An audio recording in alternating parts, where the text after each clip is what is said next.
Welcome to Meaningful Mondays with the Community Foundation of Middlesex County, where we only know good people who do great things in our community. Whether you are a volunteer, a donor, or a nonprofit organization, each episode of Meaningful Mondays will celebrate you, our friends and neighbors who have a deep passion for and commitment to improving the quality of life for all in Middlesex County.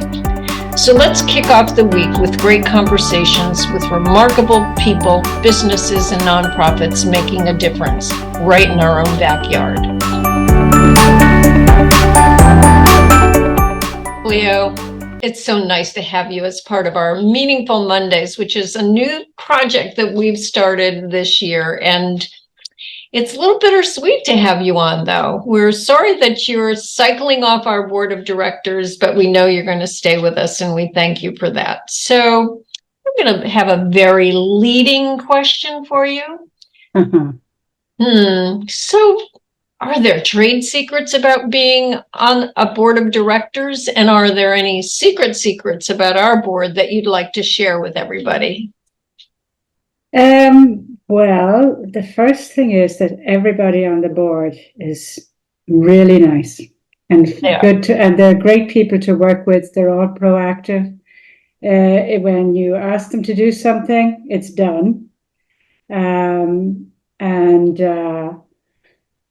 They all take on more than you'd expect from a board member, and that's very special. No secrets that you can share about our board that you are allowed to share? Just teasing. No. Let's see. Well, let me start with your secrets. So for those of you who are watching this, Clio has amazed me as a staff member and being part of the committees, one of the committees that she chairs, namely governance. Now, governance is so necessary. It's the foundation of the foundation, or the foundation of any nonprofit. But Clio, you revel in governance, and most people don't. So tell us why, because it is so important. Well, I'm a very organized person, and I like to dot all the I's and cross all the T's. And I like everything to be done correctly. Mm-hmm. And in my career, I was involved with quality control and working with the FDA and other organizations like ISO. And also the legal side of agreements for our company. So I was used to doing that, and I enjoyed it. The only time that it was difficult was when I was trying to read a legal document, and salespeople always have music and noise and chat, and so I would have to go into the server room at work, and that white noise would allow me to concentrate, even though it wasn't very comfortable. But that led, before then and now, I just really like organizing things and getting them sorted out. So and I like research. I love you do like research, and I will tell this is not a secret, but Clio, we will come up with something that's going on, such as AI and the usage of AI, and you are the first to go and research all that's out there for us to see. So we really appreciate that, because we're in a whole new world right now. Yeah, and part of it is I hate to be behind when it comes to technology. I always like to know what's going on, and I have two sons in the business. So if I don't know and I can't find it on Google, I'll have them either tell me or have them find it for me. So it's very helpful. And you've also been on our grants committee, have you not? That's where I started. I thought I was like the baby director with grants, learning the job. And I was impressed with the number of applications. As you well know, we have around 80 or more in a year. And back when I started, we did them all in one go. So it was a lot of reading, a lot of research, and checking the websites of all of these organizations. And you get blown away with the work they do. It's really amazing. There's an organization out there for everybody if they need help, and animal and whatever, and place. And the environment, you name it, there is an organization to take care of something. Exactly. And so I learned all about grants, allowed me to learn all about all of those places and people here in Connecticut, and mostly Middlesex County, but also making the right decisions and you know, helping those. And then the joy when they got the grants was wonderful. Those big check presentations are just so much fun. Yeah. And for those of you who don't know, it's not the staff that makes the decisions about grants. It's the volunteers, such as board members and then community volunteers. And I think that's an important distinction, because you bring your knowledge of the community that, while we're nosy, we just might not know all that you know about a community or a nonprofit. Right. Yeah. And it's so easy to apply for the grants too. And in the course of my career with you guys, we went from paper to online, and that was huge. And that's thanks mostly to Thea, your operations. Absolutely. And streamlining it for the nonprofits is so, and for the committee members, because having to lug 80 applications worth of paper, well, it might have been, it was a stack. I know. So is there a favorite nonprofit or a grant that you can think of that really, you know, we have a couple of favorites, but I wonder from your perspective and the grants that you've seen that you might share with us? Well, I've always favored the Iverton Theatre. I've seen it grow from folding chairs, very uncomfortable, dusty floors, to a very comfortable place, and I've seen the quality of what is one can see there is amazing. So I'm a solid supporter there. I also like the soup kitchen. That's also very important to me, and Warm the Children, and Bikes for Kids.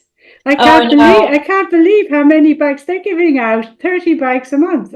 Oh my gosh! And you've been to their place where they fix them, right? Yeah. It's just so amazing to walk in there and see the bikes hanging from hither and yon. It's just fascinating. Yeah.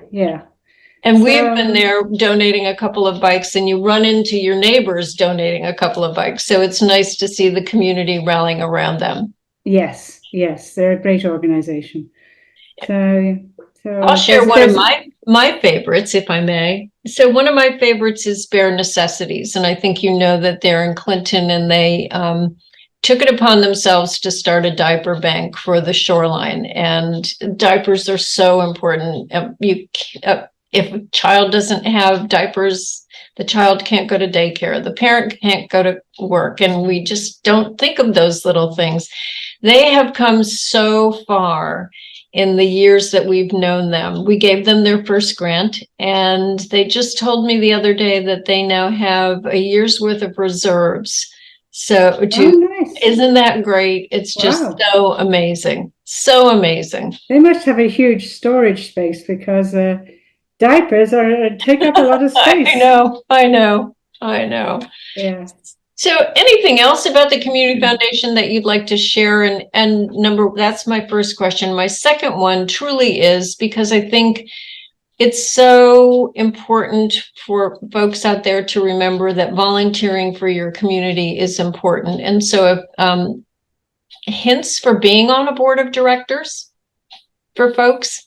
Well, obviously you want to be someone who likes to volunteer, who wants to help people. And there are two ways people can help the foundation, not necessarily just being on the board, but also by, there's the financial side, which you can set up funds within the foundation that can be designated or not. You can put them in your family name or in the name of the memory of somebody, and the foundation has a stellar record of using the funds to to grant everything to people, to the nonprofits. And then the getting involved with the board, you can do that, or just get involved with the committee. Right. And if that is what you would prefer, there's so many committees and they cover all different sides of activities. So there's always one to suit you. And then you can just volunteer physically to help out in one way or another with activities of the board or the nonprofits that it is involved with. Absolutely. And so not just for the community foundation, but for all nonprofits, I think they're always looking for the guidance, because sometimes the staff will look at the weeds and you see the bigger picture. So we always need someone to help us and guide us to look at the 30,000 foot level of things instead of just the ground level things. Yeah. Yeah. I have to ask you, and I should have started out with this, how the heck did you get involved with the Community Foundation in the first place? Oh, well, many years ago. How old is the foundation? 26.